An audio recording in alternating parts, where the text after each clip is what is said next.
Tuesday played host to the return of Sareee to Japan. It was Sareee-ISM, Chapter 1, 4-match card in Shinjuku face, packed house all the way, sold out, undeniable. And I said to myself, she should have went to Corrigan. That's that. Well, you wonder how many more she would have got for Corrigan. If she planned ahead, I think she would have done a really good number. I think a lot of people were excited to see her. This was the best Joshi indie stream I've ever seen in my life.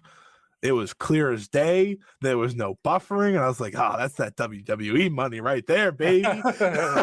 Way to be. And they played her song like the entire show. Great theme song, by the way. It was like that's one thing. Like you can say what you want about WWE and her run there. They gave her a good theme. Yeah, she's got that down pat consistently.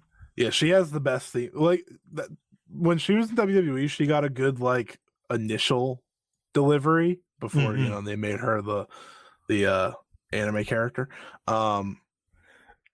And then she just has like one of the greatest theme songs I've ever heard. And they just played it the entire show. I was like, I could just listen to this all day. I did like the reference to the whole WWE stuff in the opening package too. Yes. It didn't diss it or anything, but it did kind of feel like, I'm done with this. Let's me again. She took a lot of that WWE creativity with her, right? With like the video package, her putting the glasses down, putting the stupid schoolgirl outfit away, going to get her Sareee outfit. I kind of wish we'd seen her take the pigtails out. Like, we saw her chop her hair machine. Which was cool. I liked that as well.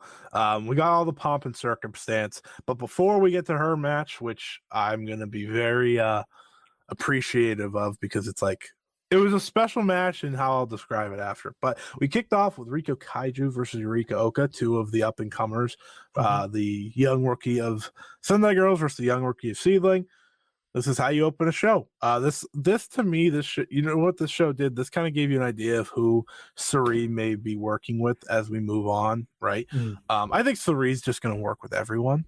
Truthfully, I think we'll see her in Stardom. I think we'll see her in these indies because she just wants to wrestle. That was her entire purpose. Mayu Iwatani was in one of the video packages. Did not go unnoticed. Yeah, the first video actually we saw of Sareee in the build-up was with Shuri.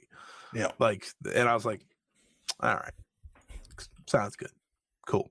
It wasn't obviously from a Stardom match, but still. Nonetheless, important. So we had Riko Kaiju and Yurika Oka kick us off. Good opening match, kind of the young rookie type style as you're used to in Joshi. I think these two have very bright futures. I've always been I think a lot of people talk about Kaiju, but I've always been very positive on Oka, and I thought Oka actually had the better showing here. I think she just did more. Kaiju took a lot more, and I think that's probably why, which is a good thing because Sendai Girls is, while easy to access, they're not consistent in their uploads. So I was happy to see Yurika Oka kind of stand out, and she also had like a better presentation. Like she has a ring, jacket and stuff like that. But it was a fun opening match. Yeah, look, there's nothing really too much to say here. It was fine. Lots of drop kicks and forearms. Yeah, well, it's a Joshi rookie showcase. Like, there's a minimum contractual requirement there to fulfill, like 7 drop kicks total. It was a fun opening match. Neither of them, I feel like, really stood out. And I think part of that is because they're rookies, they're still finding themselves, especially in character personality development. I think, Shinjuku Face is a difficult venue, I think, to really project yourself. I agree. Because of the way you come out to the ring. Like, there's not a lot of ways to really, like, play to the crowd and stuff. And, a little maybe they just kind of come out and walk to the ring. It's kind of a little awkward. Big spot. But once the bell rang, they put on a good little match. Arguably, maybe the most eyes they've had on them in their careers. And that's sort of where I was hoping maybe one of them would show off a little bit more and project themselves. But again, they're rookies. There's only so much you can expect when they have to be so focused on getting the in-ring stuff down pat, because if you don't get that down pat, I don't care how good a performer you are when it comes to Joshi. Yeah, I think Eureka's 19 now. Yeah, and then I think Rico's 21. So they have bright futures. The fact that Sareee picked them to be on this show does mean something, which is very cool. Next up was just a very great tag team match. It was Arisa Nakajima and Akari versus Miyuki Takase and Ibuki Hoshi. We didn't get a lot of them, but when we got Takase and Nakajima in the ring, it was magic.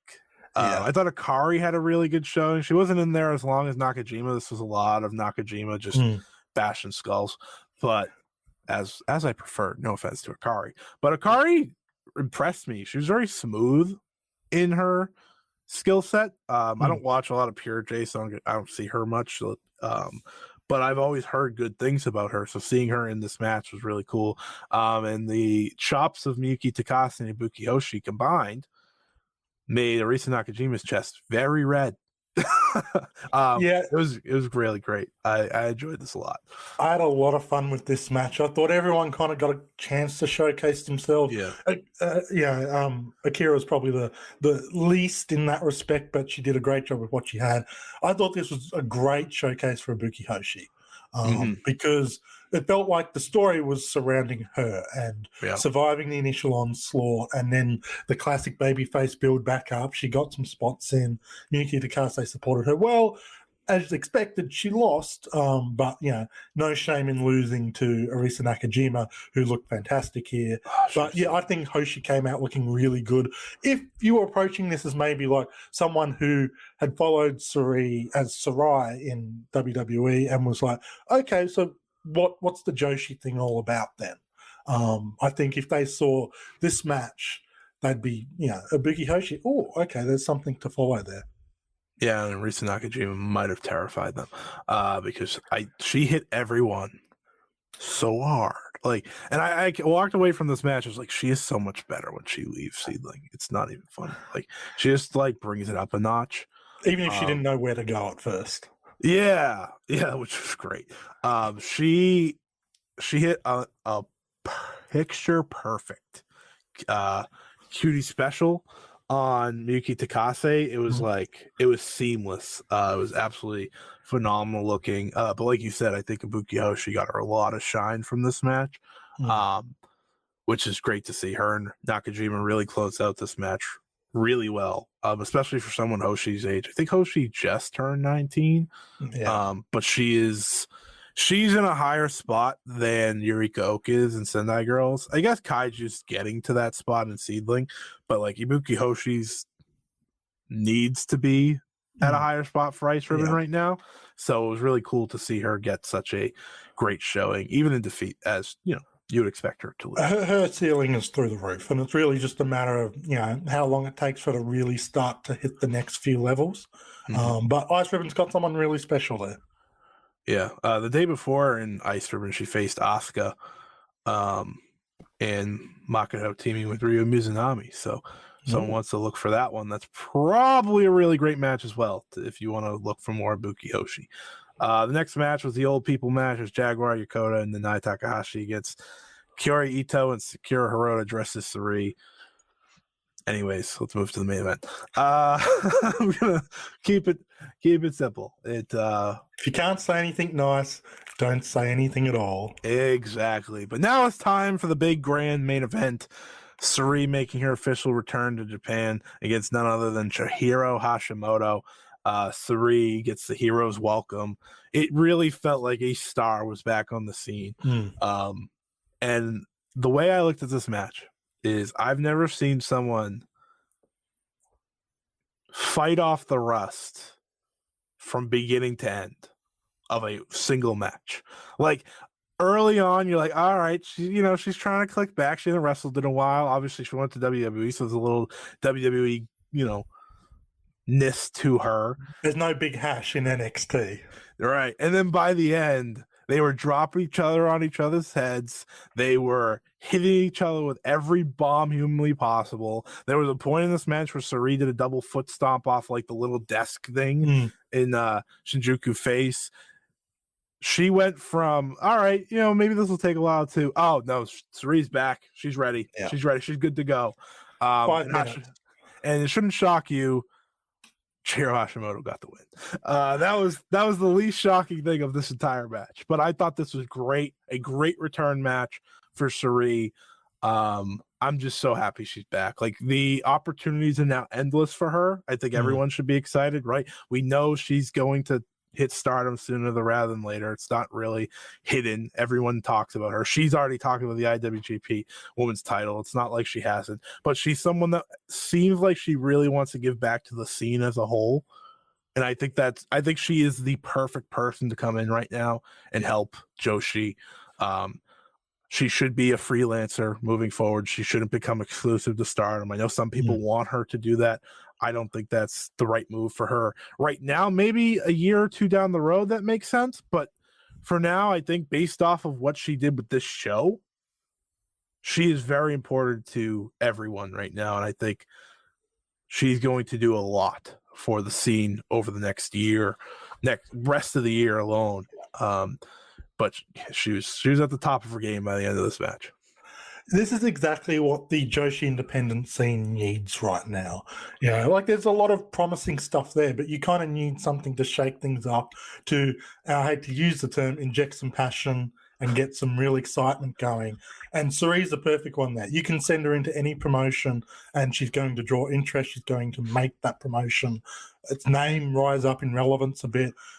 You can chuck anyone at her and there's going to be good matches to be had. She can lift up the next batch. She can, make a mediocre show look more important. If she runs a Sareee-ISM Volume 2 within the next year, that gets the excitement brewing, especially when you see how quickly Shinjuku Face sold out. Would we love to see her in Stardom? Absolutely. But there's more value for the Joshi scene as a whole for her to basically become a wandering traveler doing everything. Now, will we get Mai versus Sareee in a New Japan ring? I hope. Maybe King of Pro Wrestling. That would be really fantastic to finally get that match one-on-one. Well, it won't be King of Pro Wrestling because that's a championship now. But, that October show that they I know what you mean. Yeah. It'll be just, this is going to add so much for that scene. And hopefully everyone gets a bite of the Sareee pie when it comes to the independent scene. Well, based off of this show, let's see who got a bite of the pie. Seedling got a bite of the pie. Sendai Girls got a bite of the pie. Pure J got a bite of the pie. Ice Ribbon got a bite of the pie. Wave got a bite of the pie.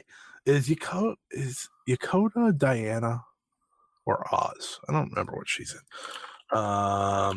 Diana's where she originally came from, so it is Diana. So there you go. Everyone pretty much got a bite of the pie that you can name, except for Stardom and TJPW, where Sareee has also worked, mind you. So I do think that's an interesting thing to think about. I don't see it maybe happening, but Saree's a hot commodity. Everyone's gonna want to book her. It seems like she's gonna be willing to go everywhere. She instantly established that she's not too big for anything. Yeah. By doing Shinjuku Face. Which might actually be like we were saying, you could have run Kurikan. That is kind of, a nice sign. Look, probably from business perspective, she wasn't thinking, I want to make myself look humble. It's more like I can sell this out in Shinjuku Face. She already lost. Cheap. Yeah. It's exciting because she's willing to run Shinjuku Face. Probably means she'll run Shinkiba for events. Ichigaya. She can do Korakuen if she wants to. Oh yeah. If she wants to. And I'm going to talk about this with the next thing we talk about, but there's still this huge gap called a number 3 Joshi promotion. There is a spot to be taken here. If she just wants to run Sareee-ISM every month, that's close enough for me. She already has done what I wanted Nomads to do. Yeah. Very quickly. And I don't know how many shows she's going to run, but the fact that this was called Chapter 1 makes me think there's going to be more Sareee-ISMs, which should be a lot of fun, but I'm excited.